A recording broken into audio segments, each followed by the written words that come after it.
So today my class is that CNC milling with macro programming system. So previously I have taken one class that is in the CNC two classes CNC turning. तो last class में हम CNC turning का जो programming process है methodology है programming and operations का वो पूरा हम लोग देखा लिया था. तो today I will take the milling and milling का जो एक्चुअल मशीनिंग क्राइटेरिया है मेथोडोलॉजी है तो उसका ऊपर थोड़ा ओवरव्यू करेंगे. उसके बाद हम प्रोग्रामिंग में जाएंगे और एक प्रोग्रामिंग करेंगे और उसके ऊपर मैक्रो प्रोग्रामिंग क्या है वो भी हम उसका बारे में डिस्कस करेंगे. Okay, now you see that the CNC milling और this is the CNC milling का एक फिगर दिखाया. उसके बाद go the CNC milling. What is the CNC milling? The computerised numerical control. We know that the meaning of CNC is that computerised numerical control. And milling का जो process है that is the multi cutter processing. That is machining process which employ is the compressed controls and rotating multi-point cutting tools to progressively remove material from the workpiece and produce a custom design part. तो जो custom design करेगा जैसे जो design करता हूँ उसका ऊपर milling का ऊपर करता हूँ. But the basic difference between the turning and milling is that in the turning job rotating and tool stationary, but in milling the job is stationary and tool is rotating. Now milling हम लोग बोलते हैं CNC milling. Actually CNC में milling का जो term है that is been converted into the machining centres. Because of that from the year 1960 milling machines evolve some developed process, that is the milling machine augmented by automatic tool changers, tool magazines, CNC capability, coolant system and enclosure. इसमें इसको include किया गया है और उसका बाद milling machine को convert किया है मशीनिंग सेंटर में. And it is classified mainly in the two, that is on the vertical machining centre VMC and another is the horizontal machining centers, that is the HM. Okay, now the axis nomenclature. तो turning जब हम पढ़ाया था उस time हम बोला था turning is that two axis machine, that is normally Z and X. But in the CNC milling, it is basically the Cartesian XY method coordinate system में X, Y and Z axis है इसमें. And if you just see the figure में आप देखिए इसमें लोग क्या दिखाता है. This is the vertical, if it is the VMC, vertical machining center, then spindle will be situated is the vertical. And the bed is normally X axis and to front and back motion is that Y axis. ठीक है.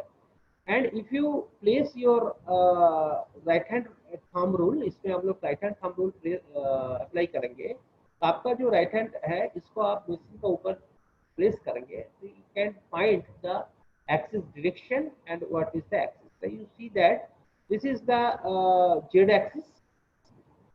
The middle finger is always the Z axis and this direction is the positive direction.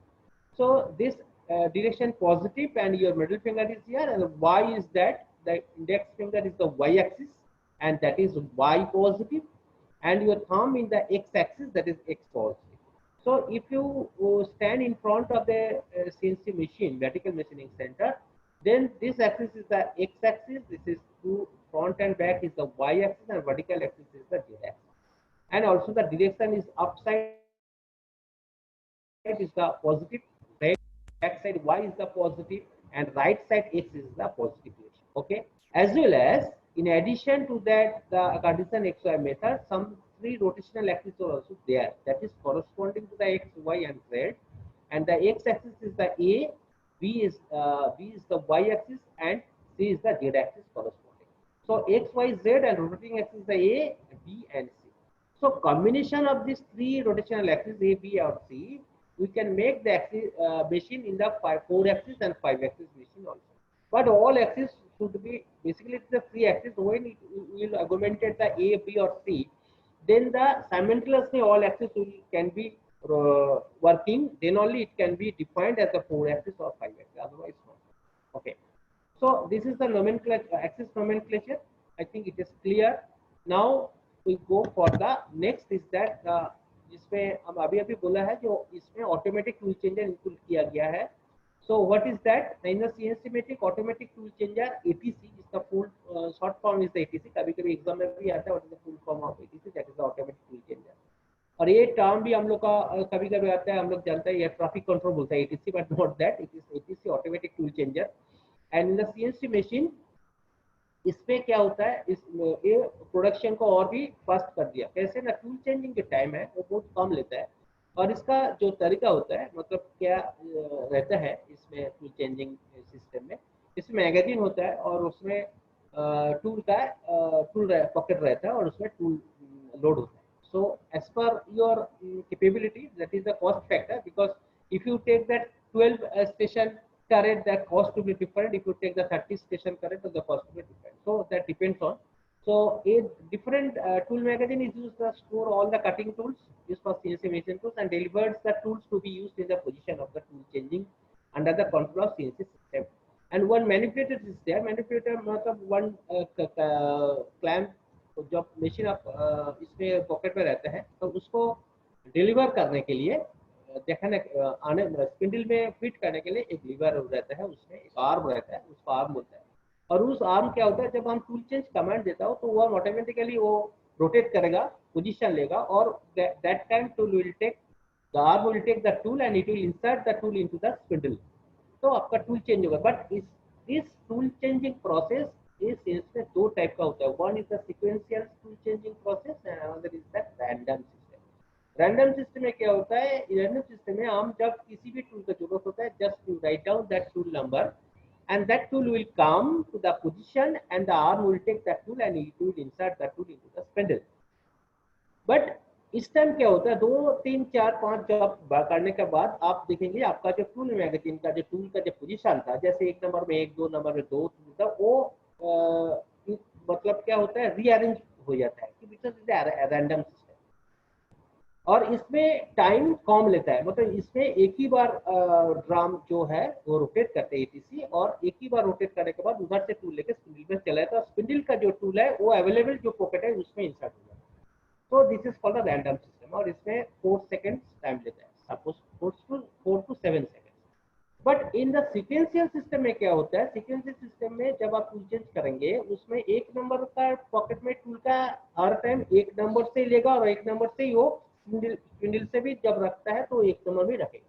So for this situation, the ATC will rotate 2 times. पहले suppose you are in the spindle, suppose it is the 10 number 10 tool is there. I want 10 number tool number 12. So if I give the program T12, then 12 number tool will come. But before that, first spindle का जो tool है 10 number का, वो 10 number pocket में पहले जाएगा. तो spindle arm will rotate, then 10 blank pocket will come, then arm will take out the tool from the spindle, 10 number tool, and it will place the tool into the 10 number pocket. Then again next tool 12 will come and that will take out from the pocket and to place to the spindle. This is the system. So इस time क्या होता है, sequential system में 2 बार spindle arm ATC घूमता है, इसलिए इसमें time थोड़ा ज्यादा लगता है. और एट रैंडम सिस्टम में क्या होता है, जब आपका टूल किसी भी टूल की जरूरत होता है, वो मैगजीन खुद को उधर आ जाता है और टूल को स्पिंडल में प्लेस कर देता है. So that time is the less time. So whatever it, automatic tool changer system आपको रखना चाहिए. तो जब आप परचेस करते हो टूल मशीन को, तो आपको बोलना पड़ेगा that machine will be the facility of ATC, that is the automated tool changer, and it's the cost factor also. So this is the ATC function. And then the next slide, ATC में क्या रहता है ना, आप you know that in ATC the tool is there, but different type tool you need to produce the job in the CNC milling. तो CNC milling में जब हम लोग प्रोसेस कर रहे हो, कुछ मटेरियल रिमूव करता है, तो उसका भी डिपेंड करता है किस टाइप का टूल का ऊपर मेरे को जरूरत है. तो following the different types of tools are there, that is the rough end mill, slab mill, end mill, hollow mill, ball mill, involute gear cutter, face mill cutter, butterfly cutter. So many cutters are there. So this picture is mainly, this is the face mill cutter, this is the end mill, this is the ball mill, this is also one inserted type face mill, round inserted, and this is the showing you, and this is also end cutter. So now 2 types tool mainly we can use in the CNC mill. One is the solid carbide tool, and another is the insert type tool. Okay, this is the solid carbide tool and this is the insert type tool. Insert type tool क्या होता है, ये थोड़ा लो costing होता है, because when you have some problem is that into insert burn out हो जाएगा, wear हो जाएगा, तो you can change only the insert. And इसमें सॉलिड कार्बाइड में क्या प्रॉब्लम होता है, इसमें पूरा टूल में कुछ प्रॉब्लम होता है, पूरा टूल को आपको चेंज करना पड़ेगा. So this is that. But in case of insert type tool, one holder is there. जैसे इस होल्डर रहता है, इसमें वन टाइम इन्वेस्टमेंट, आपको सिर्फ इस इंसर्ट को चेंज करना पड़ेगा. So and these different type of tool inserts are also there. Different shapes of inserts are there. That is also some design or some tool management is also another management is there for the tool management. And उसमें tool का क्या कैसे use करेंगे, insert कितना type का होगा, किस type का insert suitable होगा, वो भी एक अलग मैनेजमेंट होता है. तो जस्ट आई एम वर्विंग हियर जो हम लोग जो टूल यूज करता हूँ मिलिंग करने में, नॉर्मली ये सब टूल यूज होता है. जैसे वो भी इंसर्टेड टाइप हो सकता है और सॉलिड कट भी हो सकता है. But main is that face tool, जो फेस कटर बोलता है, फेस मिल कटर, वो होता है. बॉल मिल कटर होता है, एंड मिल कटर होता है. तो ये नॉर्मली 2-3-4 टाइप्स का टूल हम लोग यूज करते हैं. Okay, then next is that of holder. तो होल्डर क्या है ना, जो टूल हम यूज करेंगे उसको होल्ड करने के लिए, फिक्स करने के लिए एक होल्डर होता है. And this is the tool holder. ऐसे दिखता है, उसमें टेपर पार्ट होता है जो उसको फिक्स करता है पॉकेट. तो सीएनसी होल्डर में जो होता है that is the shrink fit holder होता है. And this type of holder the use heating और cooling to apply the clamping force for the cutting to the cutting tool. And the collet chucks also we are using that grips is of the end mill with the slotted collar and end mill holders इसमें उसके ऊपर लगते हैं. and these parts are used for the screw and cutting. all types of tool holders consist of 3 unique parts. उसमें 3 part होता है. one is that जो actually जो होल्डर है उसमें एक होता है taper face, that is the taper face, जिसमें एक पुल स्टार्ट लगता है, इसको बोलते हैं पुल स्टार्ट. इस पुल स्टार्ट एंड में लगता है, ये थ्रेडेड है, इसके अंदर में पुल स्टार्ट घुस जाता है और एक पुल स्टार्ट जाके बॉक्स में लगता है, जिधर से वो सेंसिंग करता है सॉलिनॉइड से. And then another is that flange is this is the flange part. ये भी जो उधर लगता है, फ्लैंज का एक पार्ट होता है. And this flange is connected and attached to the automatic changer which moves the spindle and tool changer. ये जो हम लोग जो पॉकेट होता है, जो उस पॉकेट का इसका साथ वो लग जाता है उधर ठीक से. एंड देन कॉलेट पॉकेट, इधर एक पॉकेट होता है एंड पे जिसका बोलता है कॉलेट पॉकेट, जिसमें टूल होल्डर और भी कॉलेट घुस जाता है. अभी जो टूल इधर लगता है, हम लोग टूल को जब फिक्स करता हूँ उसमें 2 टाइप्स स्क्रू यूज होता है. One is that you see in the face pin hole is here, that means we can fix the tool in the centre locking system और side locking. Side locking mean इसमें आप दिखाता है, देखिए इसमें एक होल इधर है, दैट मींस साइड से हम इसको लॉक कर सकते हैं स्क्रू से और सेंटर से भी लॉक सकते हैं. Normally end mill are fixing और end mill ball mill are fixing in the process of side locking system. And face mill normally fixed into the holder the centre locking system. Centre locking मतलब centre से screw देके उसको lock करना. So this is the holder. इसके बारे में आपको जानकारी होना चाहिए किस टाइप का होल्डर हम लोग यूज करेंगे और किस टाइप का होल्डर होता है. नॉर्मली इसमें एक स्टैंडर्ड यूज है BT30 और BT40. जब आपका जो पॉकेट होता है जिसमें जो वो जब मैन्युफैक्चरर को हम परचेस करने बोलते हैं तो हमसे वो बोल देता है कि अब मेरे को BT40 और BT30 होल्डर होना चाहिए. तो पॉकेट को स्पिंडल का जो डिजाइन होगा वो उस हिसाब से होता है, BT30 और BT40 टाइप. तो आप वो एक ही स्टैंडर्ड को यूज कर सकते हैं. और if your machine is BT40 then all holders will be on the BT40. If your stand is BT30 then all holders will be the BT30. So this is that. तो आपको ये standard बोलना पड़ेगा उसको. Then the next is that the CNC milling tool holders का types. तो इसमें जैसा हम देखा है तो different type tool holders जैसे हम एंड मिल को इसमें फिक्स कर सकते हो, जैसे अभी बोला, जो सेंटर लॉकिंग हो सकता है, साइड लॉकिंग हो सकता है. कॉलेट होता है, कॉलेट भी जैसे ड्रिल करना है, टैप करना है तो कॉलेट से करना है. तो कॉलेट भी इसमें ऐसे यूज होता है. क्विक चेंजिंग कॉलेट सिस्टम होता है. तो सो मेरी अटैचमेंट्स आर देयर और वो अटैचमेंट हम लोग इसमें मार्केट में अवेलेबल होता है. एंड वो मशीन के साथ आपके पास नहीं रहेगा तो different type operation, mainly drilling, small drilling, tapping करने के लिए आपको प्रॉब्लम होगा. तो that type you just use the collet. Okay, And then the next is that the familiarization of the screen and keyboard. Since में जब हम turning का क्लास लिया था उस टाइम थोड़ा डिटेल बता दिया था the system is the same only this is the 3 axis machine that was the 2 axis machine but बाकी सब जो स्क्रीन होता है तो मेनली हम फानुक के ऊपर डिस्कस किया था आज भी फानुक के ऊपर डिस्कस करूंगा तो फानुक का स्क्रीन में आप जाएंगे तो ऐसे स्क्रीन देखा देता है जो फ्रंट हम लोग मशीन को ऑन करने के बाद जो डिस्प्ले यूनिट आता है उसमें स्क्रीन देखा देता है ऐसे स्क्रीन आएगा उसमें इधर जो कीज होती है इसको सॉफ्ट कीज बोलते हैं और इस सॉफ्ट कीज को कॉरेस्पॉन्डिंग टू द स्क्रीन होता है जिस जिस स्क्रीन के ऊपर किसी वर्ड को किसी कमेंट को आपको एग्जीक्यूट करना है तो आपको सॉफ्ट स्क्रीन से प्रेस करना है तो वो प्रेस हो जाएगा और वो एग्जीक्यूट तो स्क्रीन के ऊपर क्या क्या रहता है ना मेन स्क्रीन में आपको इधर एक्सिस का पोजीशन दिखाता है एंड एकदम ऊपर में आपको जो एक एग्जिस्टिंग प्रोग्राम ऑल टाइम रहता है स्क्रीन में तो उसका ब्लॉक नंबर और प्रोग्राम नंबर दिखाता है एंड एज वेल एज इसमें दिखाता है पार्ट काउंट दैट मीन्स कितना पार्ट मशीन में हुआ है दैट वो काउंट करता है कैसे काउंट होता है ना जब हम लोग ऑटो मोड में कुछ चलाते हैं तो वो that means auto mode means part count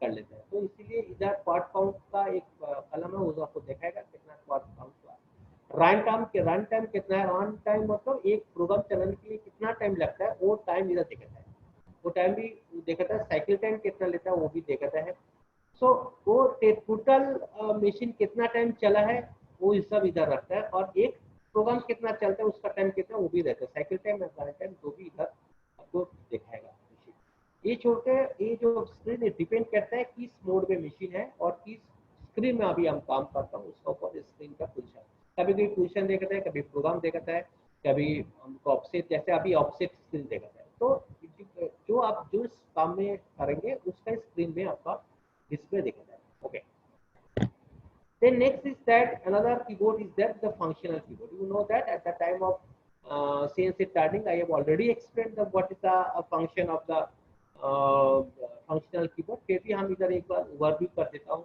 CNC milling में जो किसी मिलिंग मशीन में आप जाएंगे तो आपका पास जो फंक्शनल कीबोर्ड है that is very much important because machine का जो मूवमेंट होता है वो फंक्शनल कीबोर्ड से होता है तो आप देखिए इसमें लिखा है ना प्रोग्राम सोर्सेस जो है और ये ऑपरेशन है that is the all are the mode switch तो आप फंक्शन की मोड में जाएंगे एकदम टॉप जो स्विच होता है उसको कहता है मोड स्विच मतलब मशीन एक मोड में रहता है और उस मोड का अंडर में काम करता है तो एटलीस्ट मशीन वन मोड में काम करता है स्पेशली जैसे auto mode edit mode MDI mode home position और reference position mode jog mode incremental job mode MPG manual pulse generator mode pitch mode and others कुछ ऑप्शन हम लोग जाता है लेकिन मेनली ये सब 6 मोड जो है ये काम ऑल मशीन में ये रहता है जैसे हम ऑटो मोड का फंक्शन होता है जब मशीन कटिंग करता है ऑटोमेटिक चलता है जैसे होता है ऑटो मोड आप प्रेस कर देंगे साइकिल पर इंसर्ट करेंगे किसी जॉब करने शुरू हो जाएगा मशीन एंड ऑटो मोड दो टाइम यूज होता है one is that at the time of the cutting the job automatically and at the time of simulation मतलब क्या है ना सिमुलेशन मतलब जब एक प्रोग्राम बनता है वो प्रोग्राम बनाने के बाद उस प्रोग्राम को हम लोग वर्चुअली देख सकते हैं मशीन में दैट मीन्स मशीन चलेगा नहीं ओनली लॉजिकली मशीन चलेगा और स्क्रीन के ऊपर उसका पूरा सिमुलेशन आपको दिखाएगा दैट इज द 2D और 3D representation of your program and उसमें मेरे को पता चलता है कि माय प्रोग्राम इज करेक्ट और not so that time you can do the auto simulation and at the time of cutting of the job you just press the auto and auto mode में वो काम करना है उसके बाद edit mode आता है एडिट मोड में प्रोग्राम एंट्री होता है और प्रीव्यू कॉलिंग होता है that means existing program you can call in the edit mode and in the edit mode you can enter a new program then the MDI is the mode another mode which is there MDI is manual data input इसमें क्या होता है ना इसमें programme लिख सकते हैं and चला भी सकते हैं जैसे ऑटो में ओनली प्रोग्राम चलता है एडिट में प्रोग्राम लिखा जाता है लेकिन MDI mode is the combination of the auto and edit that means you can write the program and you can run the program here also but MDI में आप इतना बड़ा कुछ प्रोग्राम नहीं यूज कर सकते हैं कुछ प्रोग्रामिंग सिस्टम है कुछ मशीन है स्पेशल मशीन है जिसमें MDI मोड में भी प्रोग्राम चला सकता है लेकिन नॉर्मली जो मोस्ट ऑफ द मशीन है उसमें MDI मोड में आप ओनली टेस्टिंग करने के लिए मोड प्रोग्राम को चला सकता है जैसे इसका एक कैपेसिटी भी होता है 10 और 10 20 blocks you can right and run into this block तो नॉर्मली दिस MDI ब्लॉक के लिए हम लोग टूल चेंज करने का टाइम यूज करता हूँ टूल चेंज करने के लिए किसी एक्सिस मूवमेंट करने के लिए स्पिंडल रोटेशन चेक करने के लिए MDI यूज होता है then the home position, home और रेफरेंस नोड क्या होता है? रेफरेंस नोड हम बोलते हैं मशीन रेफरेंस पॉइंट में जाता है। रेफरेंस के बारे में हम नेक्स्ट स्लाइड में और भी एक्सप्लेन करेंगे डिटेल। इधर एक स्विच है जिसको आप प्रेस करेंगे तो नीचे रेफरेंस पॉइंट में चला जाएगा, लेकिन उसका पहले कुछ काम है वो हम डिटेल बताता हूँ। And then the job mode is there. Job mode में क्या, this is the called the manual mode of the machine. Manual mode means in job mode में मशीन का मूवमेंट कर सकता है। if you on the jog mode and if you press the axis and direction, that is suppose I want to move the z axis, so you press jog mode and you press the z plus or minus, it will move plus side or minus side। जितना time आप press कर रखेंगे उतना time machine move करेगा, and जब आप press छोड़ देंगे तो वो ऑफ हो जाएगा। This is the job. And incremental job में क्या होता है? इंक्रीमेंटल जॉब में जैसे जॉब में आप जितना तक प्रेस करेंगे उतना तक मशीन मूव करेगा, जब आप प्रेस छोड़ देंगे तो मशीन ऑफ हो जाएगा। But in incremental job mode, machine will move as per the specific value. That means if you are selected some value, for that value machine will move, and if you keep press then machine will not move, only per stroke machine will move। that means हम जितना stroke करेंगे उतना एक एक करके वो dimension को move कर, जैसे हम एक डायमेंशन इधर से ले लिया, सपोज आप देखते हैं इधर देखा है 1, 10, 100 and 1000 also। so if I press 100 then it will move parts to 100 micron। okay, तो 100 माइक्रोन वो मूव करेगा। बट जॉब मोड में ये नहीं, जॉब मोड में हम जितना प्रेस करेंगे उतना ही मूव करेगा, छोड़ देगा तो ऑफ हो जाएगा। लेकिन इंक्रीमेंटल जॉब में वैल्यू वाइज मूव करता है, जैसे आप जितना वैल्यू सिलेक्ट करेंगे पार्ट स्ट्रोक में उतना ही वैल्यू जाएंगे, उसके बाद और नहीं मूव करेगा। तो ये भी हम लोग का काम पे लगता है। वर्क कोऑर्डिनेट सिस्टम जब हम लेता है तो इंक्रीमेंटल जॉब यूज करते हैं, वो भी हम एक्सप्लेन करेंगे। एंड एमपीजी में क्या होता है? Manual pulse generator. इसमें होता है क्या, इस मोड यूज करेंगे, प्रेस करेंगे, इस टाइम आपका जो हैंड व्हील होता है, आप देखेंगे मशीन पैनल में एक हैंड व्हील रहता है, और उस हैंड व्हील को भी हम लोग यूज कर सकते हैं। Because of that most of the labours जो कन्वेंशनल मशीन में काम करता है वो लोग को कभी हम लोग कन्वर्ट करके सेल्स में ले आता हूँ, तो उसका एक हैबिट हो जाता है व्हील घुमाने के। तो व्हील को रोटेट करके भी हम लोग मशीन को मूवमेंट कर सकते हैं एक्सिस को। so that habit is also there, so you can move the rotary wheel, and इससे जब हम काम करेंगे तो आपको एमपीजी ऑन करना पड़ेगा। so that time, so that is one option is MPG, manual pulse generator।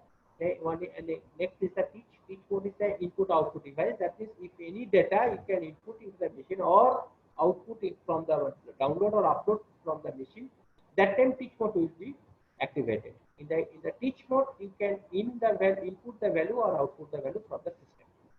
so this is the functional keyboard का। ये छोटी इसमें और भी है, जैसे ड्राई रन का स्विच है, प्रोग्राम ब्लॉक, सिंगल ब्लॉक में सिंगल ब्लॉक का एक स्विच है, इसको ऑन करेंगे तो सिंगल ब्लॉक से मशीन चलेगा। ऑप्शनल स्टॉप है, मशीन का डिफरेंट एक्सिस पर डायरेक्शन मूव करने के लिए XYZ अदर्स ABC ये है।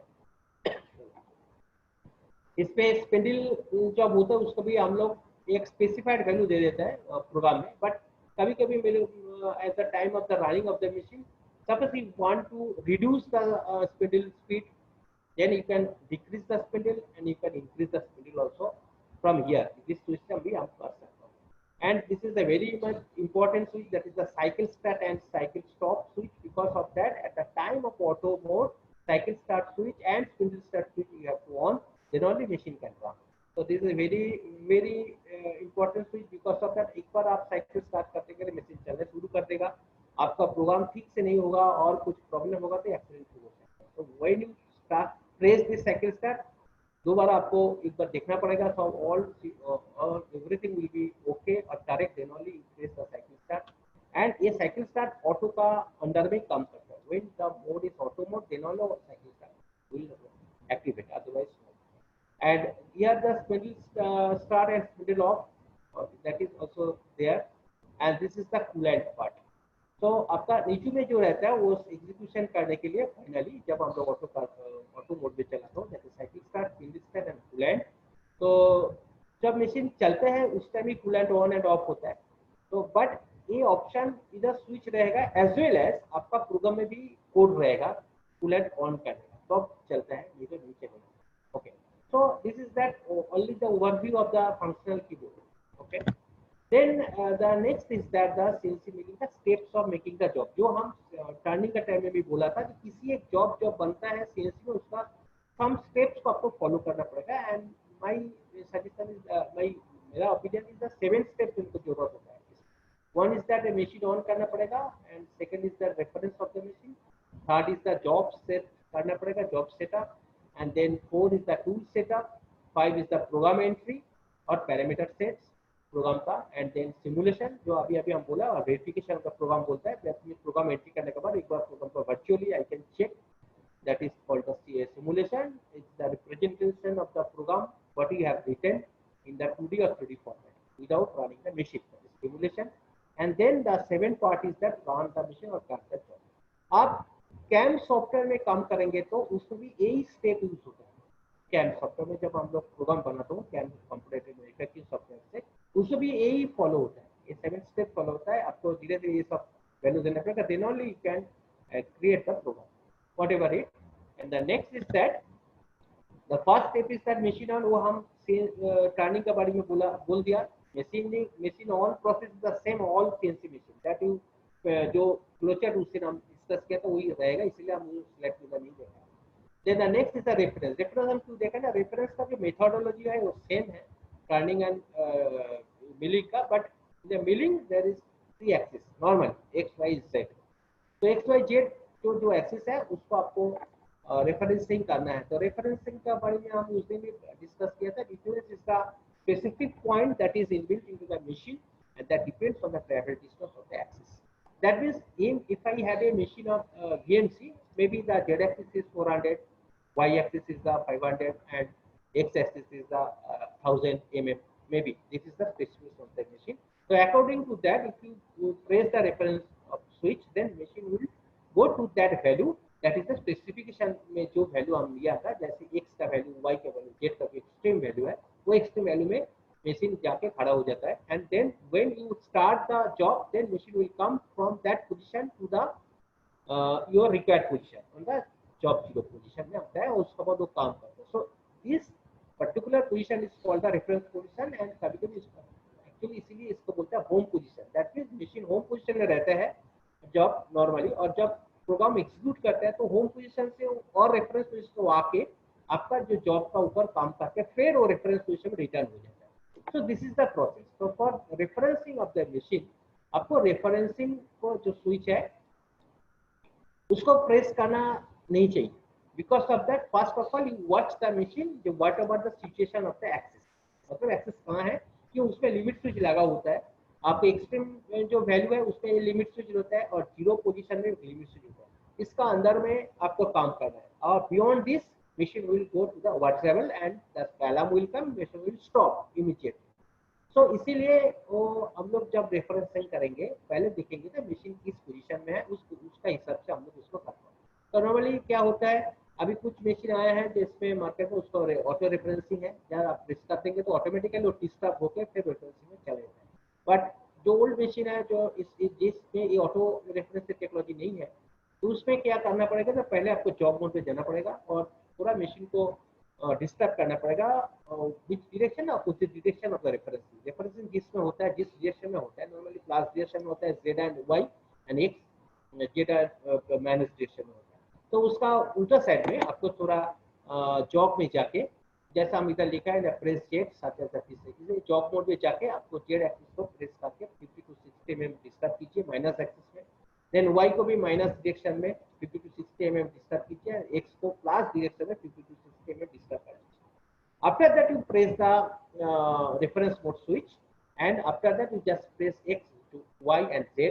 बट द सीक्वेंस है इसमें, देखिए पहले हम z लिखा है, एंड जब हम प्रेस करते हैं उसमें टाइम z करते हैं y. क्वेश्चन आ सकता है कि why you are pressing the first z, because of that z is the spindle axis and उसमें टूल लगा हुआ है, इसलिए पहले आपको टूल को देखना पड़ेगा, ये टूल को सेफ साइड में रखना पड़ेगा. इसलिए always you determine that Z axis first, then Y and X, no problem. So you press the Z, then press Z axis, will go to the reference point, then Y axis and X axis. So this is the sequence, and in this way you can take the machine first referencing one position. After that what you will do, referencing हो गया. तो referencing का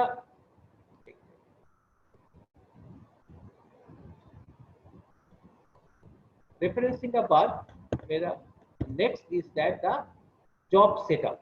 okay, तो job setup में क्या होता है, referencing machine करने के बाद ही हम लोग को जो जॉब हम लोग कटिंग करेंगे उसका एक सेटअप करना है। तो जॉब होल्डिंग डिवाइस जो है मशीन में यूज होता है, तो ये आप लोग को जानता है, जो मैकेनिकल साइड में है, मशीन शॉप में काम करता है उसमें जानता है, जो किसी चीज को जब हम लोग मशीन में होल्ड करता हो तो उसमें एक holding device use, that is the vice और एनी क्लैंपिंग एक्सेसरीज। जैसे हम लोग कुछ कुछ वाइज यूज हो सकता है, circular table, pallets, keyboard clamps, angle plates, parallel plates, fixtures, cutting holding device, jack mounting होता है टेबल। डायरेक्टली हम लोग टेबल भी माउंट कर सकते हैं। तो जैसे इधर एक पिक्चर देखा है, ऐसे एक मेरे पास वाइस हम देखा है, तो वाइस में भी किसी जॉब को होल्ड करके हम प्रेस कर सकते हैं। मैग्नेटिक चाक यूज होता है कुछ कुछ टाइम में, जैसे सर्फेसिंग करने के टाइम में सर्फेस होता है। और इसमें एक फिक्सर भी यूज होता है, जैसे कुछ स्पेशल जॉब हुआ जो लगातार वो जॉब ही आपको होता है, हर दिन होता है, 1000 पीस होता है पर डे, ऐसे होता है। तो ऐसे बैच जॉब करने के लिए जो एक ही जॉब एक ही मशीन में हर टाइम होता है, तो that time we are using the fixture also. So whatever it, आपको जॉब को होल्ड करना पड़ेगा मशीन में, that is the help of the vice और एनी अदर्स एक्सेसरीज और अटैचमेंट। आपको जॉब को रिजिडली होल्ड करना पड़ेगा, because it is a high speed machine. तो रिजिडली आप जॉब को होल्ड नहीं करेंगे तो जॉब एक्सीडेंट हो सकता है। Okay, next is that after holding the job, वो आपको जॉब को वर्क कोऑर्डिनेट सिस्टम को इसमें ऐड करना है। व्हाट इज दैट, जैसे जॉब आप होल्ड कर लिया मशीन का टेबल पर, बट मशीन को आपको देखना पड़ेगा कि कहाँ वो जॉब है। That means the information should be there where is your job, and that is called a job zero point. जैसे मशीन रेफरेंसिंग जब कर दिया, मशीन कोऑर्डिनेट मिल गया, लेकिन जॉब का कोऑर्डिनेट मशीन का अभी तक नहीं मिला। आपका इतना बड़ा एक आपका टेबल है, उसमें कहाँ जॉब है उसको मशीन को पता होना चाहिए। And for this you are using the work coordinate system, and this in our coordinate system, what we will do now, you just take your tool and touch, or you can take the touch probe also. So आपको क्या करना है, what is the process is that हम picture पे जो figure में देखा है, देखिए इसे होल्डर देखा था, टूल होल्डर, और इधर आपका जॉब है और इसको जॉब होल्ड किया आपका मशीन इधर। तो आप टूल को इधर ले आइए, that may be the tool और the touch probe. Touch probe is single next जो फिगर है उसमें देखिए टच प्रोब देखा है, स्फीयर है इसमें एक, और रूबी का होता है वो, और ये हम तीनों सरफेस में टच कर लेंगे तो मशीन उस पॉइंट का कोऑर्डिनेट ले लेता है। उसके बाद हम उसको वो जो डेटा मेरे को मिलता है वो आप मैनुअली वो भी कर सकते हैं। कहाँ ना, G54 259 जो कलम है उसमें आपको उसको भरना है, और उसमें आप XYZ वो एक्सिस दिखाता है, और उस एक्सिस पे जाके आपको वो डेटा को उसमें इनपुट करना है। देन ओनली योर जॉब का जो पोजीशन है वो इसको पता चलेगा। Process is that you go to the job mode, press the job mode and tool को धीरे धीरे नजदीक में ले आइए। Then you go the incremental job mode, press some value, select some value, and धीरे धीरे मशीन को और भी नजदीक में लेके आइए और इसको टच। बट ये भी ऑटोमेटिक होता है, जैसे आप टच करने के बाद मेजर में जाइए, जैसे हम टर्निंग का टाइम में भी एक्सप्लेन किया था, मेजर में जाकर उस पॉइंट को Z = 0 बोलने से ऑटोमेटिक वो डाटा को ले लेता है। एज वेल एज एक्सेस में टच कीजिए, उसमें भी X = 0, Y में जाके Y = 0 बोल देंगे तो लेता है। And another process is that you write down all the value in your notebook, and after that you go to the work coordinate page, उसमें जाके ऑफसेट पेज को प्रेस कीजिए। उसका बाद हम देखा तो इधर जैसे देखा था वैसे ऑफसेट वर्क, मतलब वर्क प्रेस कीजिए, this is the offset page. इसमें देखिए वर्क को दिखाता है, तो ऑफसेट पेज क्लिक करेंगे तो वर्क आएगा, वर्क को क्लिक करेंगे तो आपको दिखाएगा XY जो G54 G55 56 57, ऐसे नेक्स्ट पेज पे 56 57 59 पूरा आपको इधर दिखाएगा, all columns there for the G54 to 59। And किसी भी सेल को आप सिलेक्ट कीजिए, सच है ये आप सिलेक्टिंग G54, और उसमें आपको X का जगह में आप टाइप कीजिए जो वैल्यू आपको मिला है, and then input, press the input switch, then this value will go to that particular column or beside the X, and then Y and Z। Okay, so तीनों वैल्यू देने के बाद आपका जो वैल्यू है G54 का जो वैल्यू इधर मे बी ये G56 भी हो सकता है, 57 भी हो सकता है, कोई बात नहीं, इसमें आप जिस कलर में आप उसको वैल्यू को देंगे उसको आपको याद में रखना पड़ेगा। बिकॉज ऑफ दैट इसमें एक नोट देना, after taking the work coordinate system value will stake, आपको जो वैल्यू लेके हम दे दिया 54 और 56 और 57 किसी भी कॉलम में, वो आप कोड आपको प्रोग्राम में रखना पड़ेगा। As per this machine tool will come particular to that position as a 00। when you are giving x0 y0 z0 then tool will come this position, आप जहां टच किया जब को उधर। नॉर्मली हम लोग क्या करता हूँ, जब जब किसी को शुरू करता हूँ तो वो इस कॉर्नर से शुरू होता है। मतलब आप मशीन में जाएंगे तो मशीन में जाके आप मशीन का इन फ्रंट ऑफ मशीन देखेंगे तो आपका जो लेफ्ट कॉर्नर है उससे स्टार्ट करते हैं। बट कैम प्रोग्राम में मशीन को ऐसे नहीं होता है। इसमें क्या होता है, कभी कभी कोई आदमी इधर और इधर टच करता है दो साइड में, और उसका हाफ करके वो मिडिल में ले लेता है, इधर और इधर टच करके हाफ करके वो मिडिल में आ जाएगा, and that is very scientific. Because आप किसी प्रोग्राम को मिडिल से शुरू करेंगे, एकदम सेंटर से शुरू करेंगे, तो वो सुविधा होता है कि उसमें जो मटेरियल स्टॉक का जो साइज होता है वो इक्वली डिस्ट्रीब्यूटेड हो जाता है। So that my suggestion is always to take your coordinate position not in the corner, you take the center position of the job, that will be better.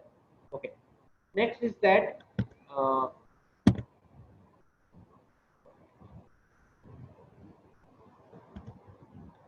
after taking the coordinate system, तो मेरे को और दो काम हो गया, एक job hold हो गया और वो एक वर्क कोऑर्डिनेट वैल्यू ले गया। हम अभी मशीन चलाएंगे और एक जॉब हम लोग बनाएंगे, that first operation is that the facing operation. Suppose if the face will, इसको बोलते हैं फेस फिलिंग, और फेसिंग ऑपरेशन में क्या होता है ना, सरफेसिंग होता है। जैसे आप देखते हैं इधर एक फिगर देखा है, ऐसे टूल उसका ऊपर किसी एक जॉब का जो ऊपर का जो फेस होता है उसमें वो मेजरिंग करेगा, तो वो फेसिंग ऑपरेशन बोलता है।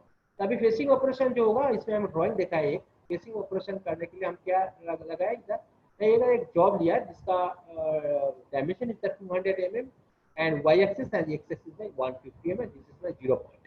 You see this is my drawing, इसमें ए सरफेस में हम सरफेसिंग करके इसको एक कटिंग कर लेंगे, ऊपर से एक सरफेसिंग कर लेंगे। इधर एक पिक्चर देखा, जैसे जॉब को हम होल्ड कर दिया, ऊपर से देखिए इतना जगह हम छोड़ते रखें, ऊपर से आप क्लैंपिंग नहीं कर सकते हैं, because of that your tool will move along this axis also.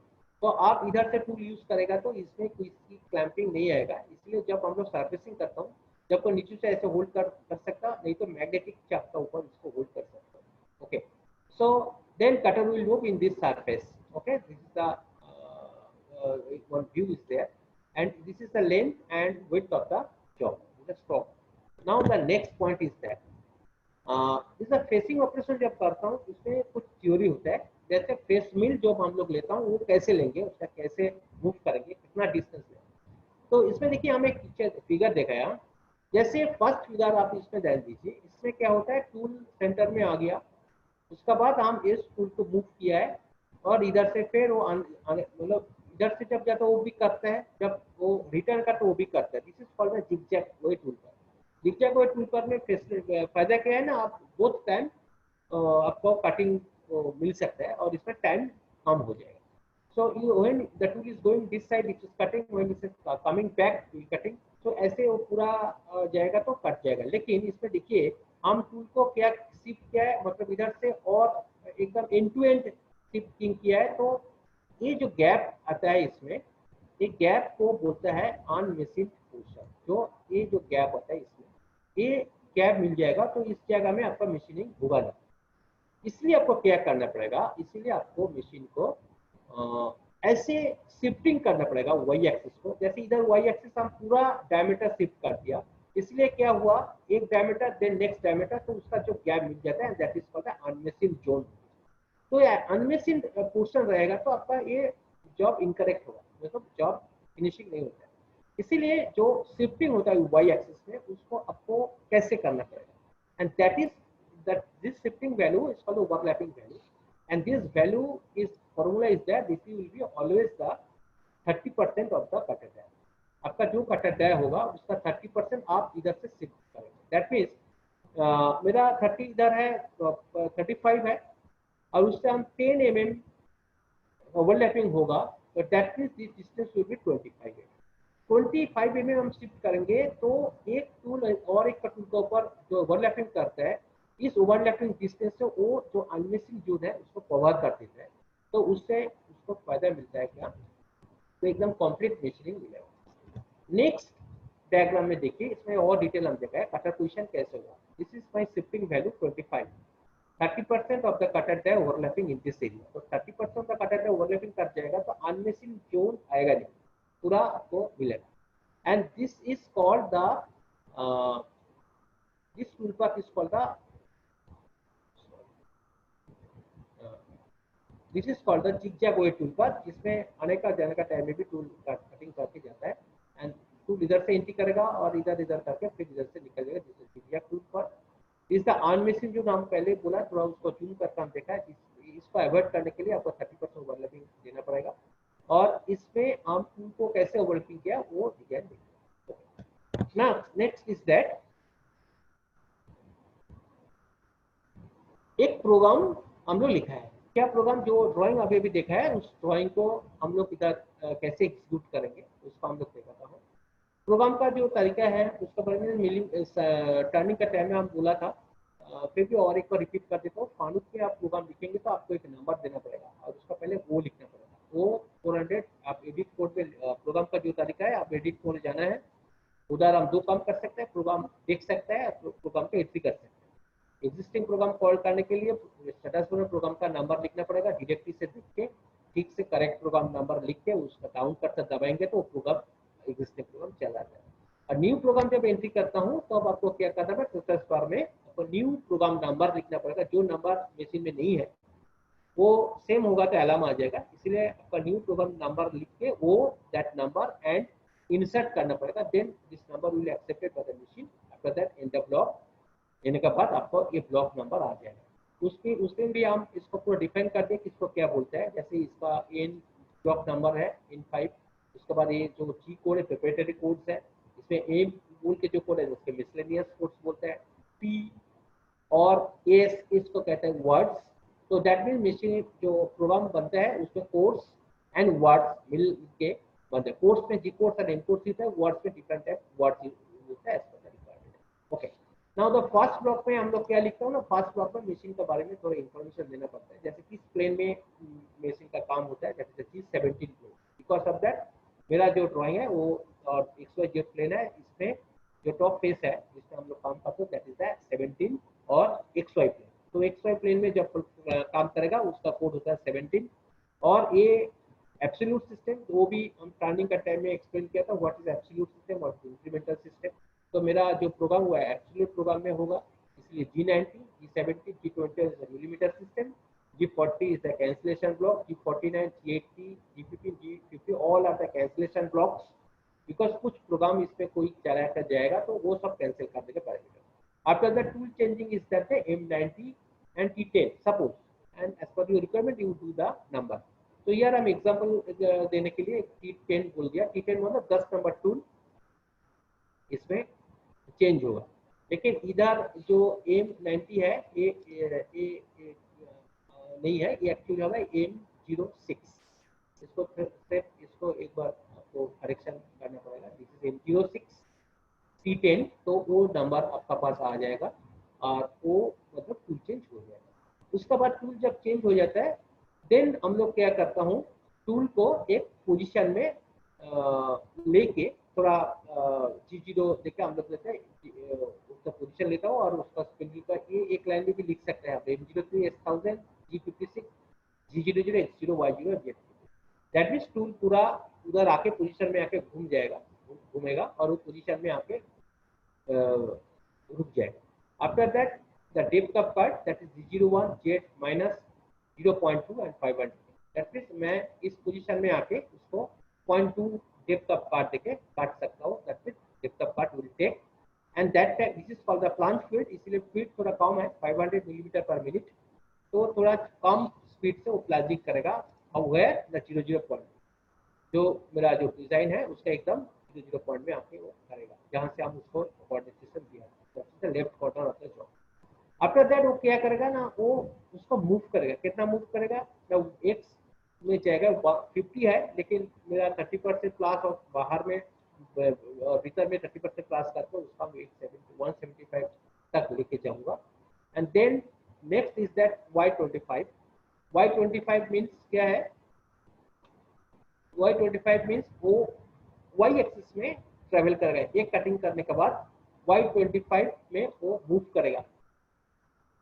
Then again it will come the x0 point, then you come back x0, then shift again y50 absolute system। तो 50 25 पहले लिया, उसके बाद और 25 mm, then it will take y50, then it will go x75, then it will go y75, then again return x0, then y100 shifting किया, again x75 में किया है, then it will shifting y 125, देन x0 में return किया है, then y को फिर शिफ्टिंग किया 150, x75 में किया है, उसके बाद y 175, then x0 again, then y 200, then x75। That means y 200 means मेरा जॉब कंप्लीट हो गया।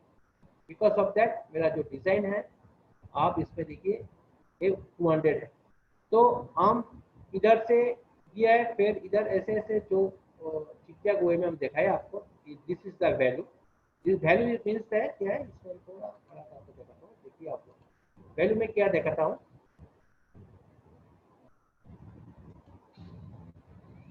तो 1 2 3 4 5, इसमें देखिए 25 50, उसका बाद 150 125 150 175 200। तो इसको पूरा 25 करके हम डिवीजन कर दिया, तो 1 2 3 करके वो धीरे धीरे धीरे धीरे इतना तक वो कवर करती है। अभी जब कवर हो गया 200 तक, देन 1 तो पूरा चला गया 200 में, मतलब ऊपर में, देन 175 में चला गया। उसके बाद हम जेट 50 को उठा लिया, मतलब इसको रिट्रैक्ट कर दिया। रिट्रैक्ट मीन जेट जब आप लोग कंप्लीट हो जाता है जेट को तुरंत, इसीलिए बोलता है एफ जो दिया वो 1000 दे दिया, मतलब उसका जितना जल्दी हो सके आप उधर से उठा लीजिए। And then shifting it x0 y0, वो x0 y0 पोजीशन में चला जाएगा। उसका बाद M05 हो जाएगा, दैट मींस स्पिंडल ऑफ हो जाएगा, and as well as coolant भी ऑफ हो जाएगा। इधर कोड भी डाल सकते हैं कूलेंट ऑफ का। Then G28 X20 Y20 Z80 M02, मतलब G28 मतलब reference return, automatic reference return चला जाएगा और program end. This is a normal facing program of the CNC milling. Now what is macro, देखिए इसमें मेरा जो डेप्थ का टोटल कार्ड दिया है इस ड्राइंग में, ये है ईच कार्ड में दिया है डेप्थ ऑफ कार्ड है 0.5, लेकिन मेरे को 5 mm total depth of card है, तो 5 mm में एक साथ मशीनिंग नहीं कर सकता है। ईच कार्ड में 0.5 करके कटिंग करूंगा, तो मेरे को 10 पास चाहिए, 10 पास इसमें, तो मेरे को फिर इसको रिपीट करना पड़ेगा, इसको चेंज करना पड़ेगा, तो बहुत कम है। तो इसको अवॉइड करने के लिए हम लोग मैक्रो प्रोग्रामिंग किया है। मैक्रो प्रोग्रामिंग में क्या है, मैक्रो प्रोग्रामिंग में एक फॉर्मूला हम लोग दे सकते हैं, जैसे वो अपने आप जितना तक वो आपका रिक्वायर्ड टोटल डेप्थ नहीं मिलेगा तो आपके आप घूमते रहेगा और वो लूप प्रोग्राम करके उसको कटिंग करेगा। This is for the macro programming. इसका डेफिनेशन होता है क्या ना, मैक्रो प्रोग्रामिंग में ये है एक program macros are used to make a sequence of computing instruction available in the program as a single program statement. मतलब मशीन में आपका मैक्रो प्रोग्रामिंग सिस्टम जो फैसिलिटी है वो रहना पड़ेगा। And then programming takes less tedious and less error prone, and this macro because it's a big block of code can be expanded from a small sequence of character। तो इसमें क्या होता है ना, छोटा छोटा कुछ प्रोग्राम एक्सटर्नल पैरामीटर्स का द्वारा हम उसका काम को छोटा कर देता है, टाइम भी लेस हो जाता है। कैसे, जैसे देखिए हम जब इधर से स्टार्ट किया था, इसमें हम इस ब्लॉक में आके हम एक वेरिएबल अनाउंस कर देता हूँ, and that variable is that क्या है सॉरी हैश 10 इक्वल टू हम बोल के दिया है 0.5। ओके, इसके बाद हम G01 Z माइनस 0.5 नहीं लिख के हम लिखते हैं हैश 10, मतलब वो वेरिएबल से उसको रिप्रेजेंट कर दिया हैश 10 बोल के। तो मशीन क्या करेगा, हैश 10 इक्वल टू 0.5, इसलिए 0.5 डेप्थ ऑफ कार्ड लेके वो पूरा उस ब्लॉक को बिट करेगा। जैसे 175 जैसे हम देखा है, वो घूमेगा जाएगा और पूरा कंप्लीट करने के बाद Z50 में जाके H0 जाके आने के बाद उसका बाद एक कंडीशन हम दे देता हूँ, and that condition is hash 10 equal to hash 10 plus 0.5। That means वो हैश 10 का साथ और 0.5 ऐड करेगा। एंड उसके बाद और एक कंडीशन देता हूँ 135 ब्लॉक में, क्या देता है, इफ उसके बाद थर्ड ब्रैकेट करके #10 लेस देन इक्वल टू 5, एली means less than and equal to, less than equal to 5 means 5 total date. ये आप भी इसको जो भी वैल्यू आपको चाहिए आप यूज कर सकते हैं। हम इधर एग्जांपल के लिए 5 दिया है, ब्रैकेट क्लोज कर दिया, उसके बाद लिखा है go to 30, 30 means block number कहाँ है, इधर। तो वो क्या करेगा, इतना तक मशीनिंग करने के बाद इधर आएगा, इस कंडीशन को पढ़ेगा, पढ़ने के बाद उसको पता चल जाएगा जो क्या किया है वो ना #10 के साथ 0.5 ऐड किया है, कंडीशन दिया है #10, उसके बाद कंडीशन को देखेगा क्या कंडीशन है, less than 5, yes it is less than 5, then go to 30, then the program will come here and it will start again. अभी जेट का क्या वैल्यू हो गया 0.5 प्लस 0.5 दैट इज 1 mm, तो 1 mm जेट का करने को पूरा इसको साइकिल को कंप्लीट करेगा, फिर इधर आएगा, अभी उसका वैल्यू कितना है 1 है, तो उनका साथ फिर वो 0.5 ऐड करेगा, वो ऐसे ही करके जाएगा जितना तक वो 0.5 लेस देन इक्वल टू, मतलब जितना तक वो लेस देन रहेगा तो जाएगा, इक्वल टू हो जाएगा तो इस ब्लॉक को छोड़ के खत्म कर देगा, देन दैट मींस 5 mm तक वो पूरा कटिंग करेगा, और when it will completed 5 then it will go to Z50 and then वो रिटर्न होके रेफरेंस पॉइंट चला जाएगा और एक प्रोग्राम ऑफ हो जाएगा। So this is the universal programming system, जिसमें आप इस ब्लॉक का जगह में डायमेंशन को चेंज कर सकते हैं। जैसे मेरा इधर टोटल डेप्थ है 5 mm, में भी आपका पास 10 mm हो सकता है, और 0.5 का जगह में आप आपका टूल कैपेसिटी और जो मटेरियल सॉफ्टनेस है इसका ऊपर डेप्थ का डिपेंड करता है, तो हम लोग जैसे 0.5 पे आप इसको चेंज भी कर सकते हैं और इसको भी चेंज कर सकते हैं। So you can use this macro programming system in any surfacing, तो आपको भी कर सकते हैं। So in this way we can do so many programs as a cycle, हम इसको एक साइकिल का तरफ यूज कर सकता है और ये यूनिवर्सल प्रोग्राम हो जाता है। तो एक प्रोग्राम से हम लोग बहुत कुछ कर सकते हैं। एज वेल एज हम इधर भी और एक एग्जांपल सेट किया था, लेकिन आज इसमें टाइम नहीं है इसलिए इस पर नहीं कर सकता, फिर आपको जॉब भी दे सकता हूँ, एक होमवर्क दे सकता हूँ। अब लोग एक इलिप्स का ऊपर क्या जिसका फॉर्मूला एक 30 sine theta and y50 cos theta, इसका ऊपर आप इस थीटा को वेरिएबल करके एक प्रोग्राम बना सकता है, जिसमें एक इलिप्सॉइड भी आप बना सकता है। जैसे इधर से शुरू करके धीरे धीरे धीरे धीरे इलिप्स को कटिंग करेगा, और इसमें भी एक वेरिएबल हम इधर देखा है, जैसे #10, #11, #1, #2, #31, #32, #24, तो इतना वेरिएबल देखा हम एक यूनिवर्सल इलिप्स प्रोग्राम बनाया, जिसमें स्टेप हम ये #10 को जैसे 30 एंड 50 दिया है, इसको स्टेप चेंज कर देगा, तो हम डिफरेंट टाइप इलिप्स एक ही प्रोग्राम से काट सकते हैं। Only just change this value 30 50, इस 30 50 का जगह जैसे इसका 30 एंड 50, इसका जगह आपको दूसरा कुछ मिल जाएगा, तो सेम प्रोग्राम को आप सिर्फ इसको चेंज कर दीजिए, तो प्रोग्राम को रन कीजिए तो उस डायमेंशन को कन्वर्ट हो जाएगा। Similarly in the facing program में भी आप कर सकते हैं, आप एक 75 एंड ये जो फिक्स है मेरा डायमेंशन, उसको वेरिएबल करके आपका जैसा हम डेप्थ के ऊपर वेरिएबल दिया है, आप डायमेंशन के ऊपर वेरिएबल इंप्लीमेंट करके मैक्रो प्रोग्राम को और भी स्ट्रॉन्ग कर सकते हैं। सो दिस इज नाउ ओवर, हमें 1 आवर में जितना हो सका हम आपको एक्सप्लेन किया है। नेक्स्ट क्लास में भी हम कोशिश करूंगा और भी और कुछ प्रोग्राम देखने के लिए, मैक्रो प्रोग्रामिंग के लिए। Thank you all of you, and if आपका